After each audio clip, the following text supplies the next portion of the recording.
To Sarasu சமையல். இன்னைக்கு நான் உங்களுக்கு வருஷப்பருப்பு சமையல் தான் செஞ்சு காட்ட போறேங்க. சித்திரை வருஷப்பருப்பு வருது இல்லைங்களா? எங்க வீட்டில் அட்வான்ஸ்டாவே வந்துருச்சுங்க உங்களுக்காக. இன்னைக்கு எங்க வீட்டுக்கு கெஸ்ட் வராங்க. சரி, இதுல கொஞ்சம் மாங்காய் பச்சடி, கொஞ்சம் ஒரு வடை பாயசம், இது எல்லாமே செஞ்சா ஒரு வருஷப்பருப்பு சமையலா உங்களுக்கு கொடுத்துடலாமே, ஒரு ஐடியா கிடைக்குமே அப்படிங்கிறதுக்காக தாங்க நான் இன்னைக்கு இந்த வீடியோ கொடுக்குறேன். ஆஸ் யூஷுவல் நம்ம என்ன பண்ணுவோம், நம்ம நாட்டில் என்ன விசேஷம், விரத நாட்கள், இந்த மாதிரி வருஷப்பருப்பு இதெல்லாம் சாம்பார் ரசம் தான் வைப்போம். அதே மாதிரி நானும் இன்னைக்கு பருப்பு சாம்பார் ரசம் வாழைக்காய் வறுவல் முட்டைக்கோஸ் கேரட் பீன்ஸ் கதம்பு பொரியலுங்க. அப்புறம் ஒரு பரங்கிக்காயில் ஒரு தயிர் பச்சடி, அது ஒன்று புதுசாக செஞ்சு காட்டுறேன். நான் புதுசாக செய்யறதையெல்லாம் நான் உங்களுக்கு இன்னைக்கு வீடியோவாக கொடுக்குறேங்க. மாங்காய் பச்சடி வடை பாயசம் இதுதாங்க நான் இன்னைக்கு செய்ய போகிற ரெசிபி. வாங்க வீடியோக்குள்ளே போகலாம். இப்போ நம்மளோட வருஷப்பருப்பு சமையலுக்கு காய் எல்லாமே நான் நறுக்கி எடுத்து வச்சுருக்கேங்க. இந்த கதம்ப பொரியல் ஒன்று பண்ண போகிறேன். அதே மாதிரி வாழைக்காய் ஒரு வறுவல் பண்ண போகிறேங்க. அப்புறம் மாங்காய் பச்சடி, பரங்கிக்காய் தயிர் பச்சடி தான் பண்ண போகிறேங்க. அப்புறம் ஆஸ் யூஸ்வல் சாம்பார் ரசம் தாங்க. நம்ம ஊர்களில் சாம்பார் ரசம் தான் எந்த விசேஷமாக இருந்தாலும் நம்ம வைப்போம் இல்லைங்களா? அப்புறம் உளுந்து வடைக்கு தான் நான் ஊற வச்சுருக்கேங்க.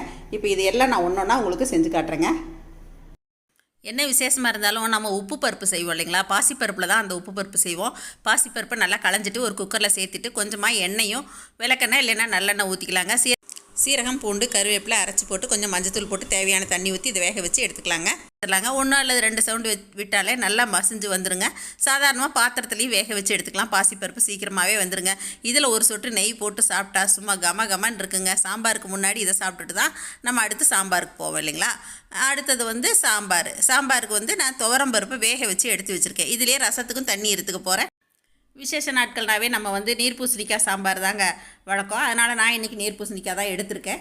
நீர் பூசணிக்காய் வதக்கிட்டு பாதி வதங்கினதுக்கப்புறமா வெங்காயம் தக்காளியும் கூடையே சேர்த்து வதக்கிட்டு நான் இன்றைக்கி குக்கர்லேயே ஒன்றா கலக்கி போட போகிறேங்க. வேலை இருக்குது, அதனால் தனித்தனியாக வேக வச்சுட்டு இருந்தால் லேட்டாகும். இப்போ தேவையான உப்பு சேர்த்தாச்சு, காயெல்லாம் சேர்த்தாச்சுங்க. குக்கரில் போட்டால் டக்குன்னு சீக்கிரமாக ஒரு சவுண்டு வந்தாச்சுன்னா வேலை முடிஞ்சிடும். இப்போ தேவையான அளவுக்கு சாம்பார் தூளும் இதில் சேர்த்துக்கலாங்க. அடுத்ததாக புளி தண்ணி நம்ம இதுக்கு கரைச்சி வச்சதை கூட ஊற்றிடலாங்க. கூட ஊற்றிட்டு சாம்பாரை நல்லா கலக்கி விட்டுட்டு தேவையான அளவுக்கு பார்த்துட்டு நம்ம தண்ணியும் இதில் ஊற்றிக்கலாங்க. பாத்திரத்தில் வச்சா ரொம்ப கொதிக்கும். குக்கர்லேங்கிறனால தேவையான அளவு கரெக்டாக தண்ணி விட்டணும். கொஞ்சம் ஸ்பெஷலாக சாம்பார் வைக்கிற அன்றைக்கி இந்த மாதிரி தேங்காய் துருவல் கூட போட்டிங்கன்னா ரொம்பவே நல்லாயிருக்கும். கொஞ்சம் கொத்தமல்லி இலையும் நான் போட்டுருவேங்க. இப்போ நம்ம குக்கரை மூடி ஒரு சவுண்டு விட்டாச்சுன்னா நம்மளோட சாம்பார் ரெடி ஆயிருங்க. அதுக்கப்புறம் கடைசியாக ஒரு தாளிப்பு கொடுக்கணும். அவ்வளோதாங்க. இப்போ வெயிட் போட்டாச்சு. சவுண்டு வெயிட் ஆறட்டுங்க, பார்க்கலாம். இப்போ சவுண்டு வந்துருச்சுங்க, வெயிட் ஆறிடுச்சு பாருங்கள். இப்போ நல்லா காய் நல்லா வெந்துருச்சு. நீங்கள் வேணால் ஒரு லேசாக விசில் இருக்கும்போதே வெயிட் இருக்கும்போதே நீங்கள் உருவி கூட விட்டுறலாம். ஏன்னா நீர் பூசணிக்காய் சீக்கிரம் வெந்துடும் இல்லைங்களா? இப்போ இதுக்கு ஒரு தாளிப்பும் கொடுத்தாச்சுங்க. கடுகு கருவேப்பிலை காஞ்ச மிளகாய் சீரகம் பெருங்காயம் இதெல்லாம் நான் எப்பயுமே தாளித்து கொட்டுவேங்க. இன்றைக்கும் அதுதான் தாளித்து கொட்டியிருக்கேன். சும்மா ஜம்முன்னு இருக்குங்க. இந்த மாதிரி ஒரு நாளைக்கு அவசரத்துக்கு சாம்பார் செஞ்சு பாருங்கள், ஈஸியாக வேலை முடிஞ்சிருங்க. அடுத்ததாக ரசத்துக்கு பருப்பு தண்ணி புளி தண்ணி தக்காளி எல்லாத்தையும் ஒன்றா போட்டு நான் கரைச்சி வச்சுருக்கேங்க. உப்பு போட்டேன். இதில் இன்றைக்கி சீரகம் மிளகு பூண்டு கருவேப்பிலை மிளகா ஒரே ஒரு பச்சை மிளகா நுணுக்கி வச்சுருக்கேன். இது எல்லாத்தையும் அம்மியில் வச்சு தாங்க தட்டி வச்சுருக்கேன். இப்போ ஒன்றா கலந்தாச்சுங்க. உப்பும் போட்டுட்டேன், கொத்தமல்லி கருவேப்பிலை எல்லாம் போட்டு வச்சுருக்கேங்க. நல்லா கையில் இதை கரைச்சி விட்டுணுங்க. அடுத்து இப்போ தாளித்து இப்போ ரசம் கொதிச்சாச்சுன்னா ரசம் ரெடிங்க. நல்லா கொதிச்சிருச்சு. இப்போ ஒரு மூடி போட்டு கொஞ்சமாக மல்லி இலை போட்டுடலாங்க. மல்லி இலை போட்டுட்டு அதுக்கப்புறமா மூடி போட்டுக்கலாம். இப்போ ரசம் ரெடி ஆகிடுச்சுங்க. அடுத்ததாக கதம்ப பொரியல் எப்படி செய்கிறது பார்க்கலாங்க. ரொம்ப ஈஸியாக செய்யலாம். இதுவும் நான் குக்கரில் தான் செய்ய போகிறேன். கேரட் பீன்ஸ் முட்டைக்கோஸ் கட் பண்ணி சேர்த்துக்கிட்டேங்க. பாசி பருப்பு ஒரு 3 டேபிள் ஸ்பூன் அளவுக்கு கொஞ்சம் நேரம் ஊற வச்சுட்டு இதில் சேர்த்துட்டு ஒரு 2 கை அளவுக்கு தண்ணி தெளிச்சாச்சுங்க. இப்போ இதிலேயே தேவையான அளவு நம்ம உப்பும் சேர்த்துடலாம். உப்பு சேர்த்துட்டு கொஞ்சம் ஒரு குலுக்கி விட்டுருங்க. அதுக்கப்புறமா குக்கரை மூடி போட்டுடலாங்க. மூடி போட்டு ஒரு விசில் விட்டுருங்க. அதே மாதிரி கொஞ்சம் பாதி விசிலில் நீங்கள் உருவி விட்டுருங்க, இல்லைனா காய் ரொம்பவே குழஞ்சிரும். இப்போ பாருங்கள் கரெக்டாக வெந்திருக்கு. கீழேயெல்லாம் பார்த்தீங்கன்னா கொஞ்சம் கூட தண்ணியே இருக்காது, அடியும் பிடிக்காது. சும்மா 2 கை அளவுக்கு தான் நான் தண்ணி தெளிப்பேங்க. இப்போ நல்லா வெந்துருச்சு. இதுக்கு ஒரு தாளிப்பு கொடுத்துடலாம். இப்போ ஒரு வானலியில் கொஞ்சமாக தேவையான அளவுக்கு எண்ணெய் விட்டுக்கிட்டேங்க. கடுகு உளுத்தம்பருப்பு தாளிச்சாச்சு. கருவேப்பிலை அடுத்ததாக சேர்த்துக்கலாங்க. 2 காஞ்ச மிளகாய். காரம்லாம் இதுக்கு அதிகம் தேவையில்லைங்க. வெங்காயமே வேண்டாம், இந்த பொரியலுக்கு ரொம்ப மணமாக இருக்குங்க. நீங்கள் பெருங்காயத்தூள் வேணால் கொஞ்சம் சேர்த்துக்கலாங்க. இப்போ காயும் சேர்த்தாச்சு. காயை சேர்த்து நல்லா ஒரு பெரட்டி விட்டுறணுங்க. அதில் இருக்க ஈரத்தன்மை எல்லாமே போயிருங்க. அதுக்கப்புறமா நம்ம ஃபைனலாக கொஞ்சமாக தேங்காய் துருவல் போட்டு இறக்கியாச்சுன்னா நம்மளோட கதம்ப பொரியல் டக்குன்னு ஈஸியாக ரெடி ஆயிருங்க. இந்த மாதிரி காய் செய்யும்போது நீங்கள் இட்லி பண்ண ஆவியில் கூட இதை வேக வைக்கலாங்க, தண்ணி தெளிச்சிட்டு. இப்போ நான் அடுத்ததாக வாழைக்காய் வறுக்க போகிறேங்க. வாழைக்காய் நான் துண்டு துண்டாக தான் நறுக்கி எடுத்து வச்சுருக்கேன். கடுகு தாளிச்சாச்சு, சோம்பு தாளிச்சாச்சு, கருவேப்பிலை போட்டாச்சுங்க. அதுக்கு தேவையான அளவு மட்டும் நான் எண்ணெய் விட்டுருக்கேன். இப்போ வெங்காயம் தக்காளி, பெரிய வெங்காயம் ஒரு 3 வெங்காயம் ஒரு 2 தக்காளி இது நல்லா வதங்கட்டுங்க. வதங்கினதுக்கப்புறமா தான் நம்ம இதுக்கு தேவையான மசாலா நம்ம சேர்த்த போகிறோங்க. இப்போ இதுக்கு வந்து இஞ்சி பூண்டு பேஸ்ட்டு 1 டீஸ்பூன், நீங்கள் வெறும் பூண்டு கூட தட்டி போட்டுக்கலாம். வரமிளகாத்தூள் காரத்துக்கு நான் தேவையான அளவு சேர்க்குறேங்க. மஞ்சத்தூள் சேர்த்துக்கலாம். இப்போ நான் வாழைக்காயை தண்ணியில் நறுக்கி போட்டு வச்சுருந்தேங்க. இப்போ தண்ணியெல்லாம் வடிச்சிட்டு இதோட சேர்த்தாச்சு. இந்த மாதிரி க்யூப்ஸாக தான் நான் இன்றைக்கி கட் பண்ணியிருக்கேங்க. தேவையான அளவுக்கு நம்ம உப்பு சேர்த்துக்கலாம். உப்பு சேர்த்துட்டு நம்ம நல்லா பெரட்டி விட்டுக்கலாங்க. நல்லா பெரட்டி விட்டதுக்கப்புறமா உப்பு காரம் எல்லாம் அதில் சேரணும் இல்லைங்களா, ஒரு 2-3 நிமிஷம் நல்லா வதங்கட்டும். அதுக்கப்புறமா நம்ம கொஞ்சம் கரம் மசாலா, அது நீங்கள் விருப்பப்பட்டால் சேர்த்துக்கலாங்க, இல்லைனா சீரகத்தூள் கூட சேர்த்துங்க. நான் இன்றைக்கி கரம் மசாலா போட்டிருக்கேங்க. இப்போ இதுக்கு தேவையான அளவுக்கு நம்ம கொஞ்சம் தண்ணி தெளித்து விட்டுக்கலாங்க. வாழைக்காய் இன்றைக்கி நம்ம துண்டு துண்டாக போட்டிருக்கோம் இல்லைங்களா, அதனால் வேகணும். அதனால் ஒரு 1/4 டம்ளர் அளவு கூட நம்ம தண்ணி தெளிச்சிக்கலாம். நான் 2-3 கை அளவுக்கு தண்ணி தெளிச்சிட்டேங்க. இப்போ இதை நல்லா கலந்து விட்டுட்டு இப்போ இதை நம்ம ஒரு மூடி போட்டுடலாங்க. இடையில நம்ம பெரட்டி விட்டுக்கணுங்க. பெரட்டி விட்டாச்சுன்னா அதுக்கப்புறம் நம்மளோட காய் வந்து வெந்துருச்சான்னு பார்த்து இறக்க வேண்டியது தாங்க. இப்போ பாருங்கள், நான் கொஞ்சம் நேரம் சிம்லேயே போட்டுட்டேன். இப்போ காய் நல்லா வெந்துருச்சுங்க. நல்லா வந்து அந்த தண்ணியெல்லாம் வற்றி வந்துருச்சு. நல்லா ட்ரை ஆயிடணும். இதுக்கு நான் தேங்காய் துருவெல்லாம் எதுவுமே போடலைங்க. காய் ரெடி ஆயிடுச்சுங்க. இப்போ நம்ம பரங்கிக்காயில் ஒரு தயிர் பச்சடிங்க, அதாவது அரசாணிக்காய்னு சொல்லுவோம், இதை வந்து பூசணிக்காய்னு சொல்லுவோம், மஞ்சள் பூசணிக்காய்னு சொல்லுவோம். இந்த மஞ்சள் பூசணிக்காயை தோல் சீவிட்டு நான் இந்த மாதிரி கட் பண்ணி வச்சுருக்கேங்க. தேங்காய் துருவல் கொஞ்சம் எடுத்திருக்கேன். சீரகம், பச்சை மிளகா போட்டு கொஞ்சம் தண்ணி விட்டு இதை நம்ம அரைச்சிட்டு வந்துடலாங்க. அரைச்சிட்டு வந்து தான் நம்ம தாளிக்க போகிறோங்க. தேவையான அளவு நான் எண்ணெய் விட்டுருக்கேங்க. வாணலியில் கடுகு தாளிச்சாச்சு. காஞ்ச மிளகா, சீரகம் கொஞ்சம் சேர்த்துக்கலாங்க. ஒரு பச்சை மிளகா காரத்துக்கு முன்னாடியே போட்டிருக்கோம். கருவேப்பிலை சேர்த்துட்டேங்க. இப்போ பூசணிக்காயும் இதில் சேர்த்துடலாங்க. சேர்த்துட்டு நல்லா ஒரு பெரட்டி விட்டுக்கணுங்க. அதுக்கப்புறம் தேவையான அளவுக்கு நம்ம உப்பு சேர்த்துக்கலாங்க.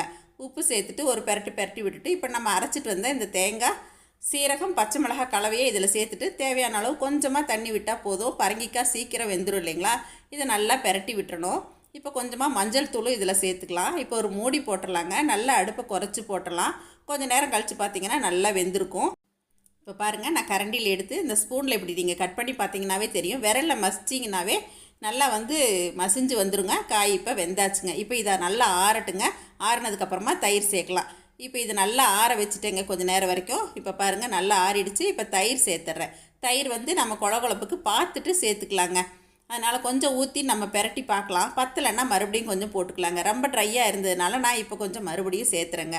ஆனால் காய் நல்லா ஆறுனதுக்கப்புறம் தாங்க நீங்கள் தயிர் விடணும். சூட்டோட போடாதீங்க. அப்புறம் ஃபைனலாக நம்ம வந்து கொத்தமல்லி எல்லாம் தூவி இறக்கியாச்சுன்னா நம்மளோட பரங்கிக்காய் தயிர் கூட்டு ரெடி ஆயிடுச்சுங்க.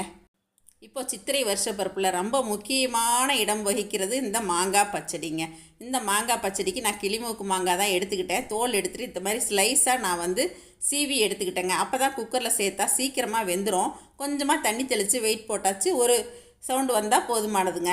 அப்புறம் ஒரு அடுப்பில் சாப்பாடு வச்சுட்டேன். ஒரு அடுப்பில் இதை பாருங்கள் வேக வச்சு எடுத்து வச்சுட்டேன். நல்லாவே வந்து மசிஞ்சு வந்திருக்கு. நல்லா கூழ் மாதிரி ஆயிருங்க. இப்போ நம்ம என்ன பண்ணலான்னா, இப்போ இந்த ஸ்டேஜில் நம்ம வெல்லம் சேர்த்துக்கலாங்க. வெல்லம் வந்து உங்களுக்கு இனிப்புக்கு தேவையான அளவு நீங்கள் சேர்த்துக்கலாம். இப்போ நான் வந்து வெல்லத்தை நல்லா நுணுக்கி எடுத்து வச்சுருக்கேங்க. இப்போ இதில் சேர்த்துறேங்க. நான் வந்து வெல்லம் வந்து ஒரு 150 கிராம் அளவுக்கு நான் சேர்த்துருக்கேங்க 2 கிளிமூக்கு மாங்காய்க்கு. இப்போ இதில் வந்து ஒரு 2 சிட்டிகை அந்த இனிப்பு வந்து நல்லா தூக்கி கொடுக்கும். அதுக்காக 2 சிட்டிகை உப்பு சேர்த்துறேங்க. இப்போ இதை நல்லா நம்ம கலந்து விட்டுறலாங்க. இப்போ வெல்லம் சேர்த்து நல்லா கலந்து விட்டதுக்கப்புறமா நம்ம கடுகு, காஞ்ச மிளகாய், கருவேப்பிலை, பெருங்காயம் இதெல்லாம் சேர்த்துக்கிறேங்க. வேப்பம்பூ கொஞ்சமாக சேர்த்துணுங்க. வருஷப்பருப்பு அன்னைக்கு வந்து இந்த வேப்பம்பூ கண்டிப்பாக சேர்த்தியே ஆகணுங்க. அதனால் நான் எங்கள் வீட்டு முன்னாடி வேப்ப மரம் இருக்குங்க. நான் போய் பறிச்சுட்டு வந்தேன். இப்போ இதை தண்ணியில் அலசிட்டு வந்து நான் இப்போ ஒரு தாளிப்பு கொடுத்துட போகிறேங்க. வேப்பம்பூ சேர்த்துறதுனால கசப்பு இருக்குமோன்னு நினைக்காதீங்க. கண்டிப்பாக கசக்கவே கசக்காதுங்க. நம்ம கொஞ்சமாக தானே சேர்த்துறோம். இப்போ பாருங்கள், கடுகு, உளுத்தப்பருப்பு, காஞ்ச மிளகாய், கருவேப்பிலை, பெருங்காயம், இந்த வேப்பம்பூ எல்லாம் சேர்த்து இப்போ தாளித்து ஊற்றியாச்சுங்க. இப்போ இதை நல்லா ஒரு கலக்கி விட்டுட்டு மறுபடியும் நம்ம வந்து அடுப்பில் ஏற்றிடணுங்க. இப்போ நம்ம சேர்த்த பொருட்கள் எல்லாமே வந்து அந்த மாங்காய் பச்சடியில் நல்லா சேர்ந்து வரணுங்க. வெல்லமும் கரையணும். அது வரைக்கும் நம்ம அடுப்பை குறைச்சி வச்சுட்டு பெரட்டி விட்டு இறக்கியாச்சுன்னா நம்மளோட மாங்காய் பச்சடி ரெடிங்க. இப்போ பாருங்கள், நல்லா சேர்ந்து வந்துருச்சு. நான் அடுப்புலேருந்து இறக்கிட்டேன். புளிப்பு, இனிப்பு, கசப்பு எல்லாம் சேர்ந்து சூப்பராக ரெடி ஆகிடுச்சுங்க. இனிப்பு, புளிப்பு, கசப்பு, காரம் எல்லாமே கலந்தது தான் வாழ்க்கை. அதை நம்ம பக்குவமாக ஏற்றுக்கணும். அப்படிங்கிறதுக்காக தான் நம்ம வருஷப்பருப்பு அன்னைக்கு இந்த மாங்காய் பச்சடி செய்யணும் அப்படிங்கிறது வந்து பெரியவங்களோட ஐதீகங்க. அதனால் நான் கண்டிப்பாக வருஷப்பருப்பு அன்னைக்கு இதை செஞ்சுருவேங்க. இப்போ நான் இன்றைக்கி மதிய சமையலுக்கு உளுந்து வடைக்கு தான் போட்டிருக்கேங்க. எங்கள் பாப்பாவுக்கு எல்லாருக்குமே வந்து உளுந்து வடை தான் பிடிக்கும். பருப்பு வடை தான் மேட்ச் ஆகும் சாம்பார் ரசத்துக்கு. ஆனால் நான் உளுந்து வடை தான் கிரைண்டரில் போட்டு அரைச்சிங்க. அதாவது ஒரு பங்கு உளுந்துக்கு, பொட்டு இல்லாத உளுந்துங்க, உளுந்துக்கு 1/4 பங்கு பச்சரிசி சேர்த்து 2 மணி நேரம் ஊற வச்சுட்டு அதுக்கப்புறமா தான் அரைப்பேன். அரைச்சி எடுத்துகிட்டு வெங்காயம், பச்சை மிளகா, கொத்தமல்லி, கருவேப்பிலை, சீரகம் எல்லாம் போட்டு பிசைஞ்சிட்டு இப்போ வடையும் சுட்டு முடிச்சாச்சுங்க. அடுத்ததாக பாயசங்க. இந்த பாயசம் ரெசிபி என்னால் எடுக்க முடியலைங்க எல்லா வேலையும் பார்த்துக்கிட்டு. நான் இதோட லிங்க் உங்களுக்கு டிஸ்கிரிப்ஷன் பாக்ஸில் ஷேர் பண்ணுறேங்க. கண்டிப்பாக நீங்கள் போய் பாருங்கள். இந்த பாயசமும் அதே மாதிரி டக்குன்னு சீக்கிரமாக செஞ்சிடலாங்க. காலையிலேருந்து ஆரம்பிச்சுங்க. எல்லோரும் சாப்பிட வர்றதுக்குள்ளே 12:30 மணிக்கு உள்ளேயே நான் சமையலை முடிச்சு வச்சுட்டேங்க. ஏன்னா எல்லாத்தையும் நம்ம வெயிட் பண்ண வைக்கக்கூடாது இல்லைங்களா. அதனால் உப்பு பருப்பு, சாம்பார், ரசம், ஒரு பொரியல், கதம்ப பொரியல், தயிர் பச்சடி, பரங்கிக்காய் தயிர் பச்சடி, வாழைக்காய் வறுவல், மாங்காய் பச்சடி, வடை, அப்பளம், பாயசம் எல்லாமே ரெடி ஆகிடுச்சுங்க. என்னங்க இப்போ நான் செஞ்சு காட்டினேன் இந்த ரெசிபிஸ் எல்லாமே உங்கள் எல்லாருக்கும் ரொம்ப பிடிச்சிருக்குன்னு நினைக்கிறேங்க. கண்டிப்பாக நீங்களும் வருஷப்பிறப்பு நாளில் இந்த மாதிரி எல்லாம் செஞ்சு பாருங்கள். இல்லை உங்களுக்கு கொஞ்சம் வித்தியாசமாக வேணும்னா வெரைட்டி ரைஸ் போயிருங்க. எலுமிச்சம்பழ சாதம், தேங்காய் சாதம், ஒரு சக்கரை பொங்கல், தயிர் சாதம், இந்த மாதிரி எல்லாம் கூட நம்ம செய்யலாம். கண்டிப்பாக நீங்களும் வருஷப்பிறப்பு இந்த மாதிரி எல்லாம் செஞ்சு உங்கள் குடும்பத்தோட எல்லாரும் ரொம்ப சந்தோஷமாக இருங்க. என்னோட வருஷப்பிறப்பு வாழ்த்துக்களை உங்களுக்கு தெரிவிச்சுக்கிறேங்க. மறுபடியும் ஒரு ரெசிபியுடன் உங்களை சந்திக்கிறேன். இந்த ரெசிபி பிடிச்சிருந்தா நீங்கள் லைக் பண்ணுங்கள், ஷேர் பண்ணிவிட்டு சப்ஸ்கிரைப் பண்ணிக்கங்க. தேங்க்யூ. சரசு சமையல் பாருங்கள், சமையல் நல்லா பண்ணுங்கள்.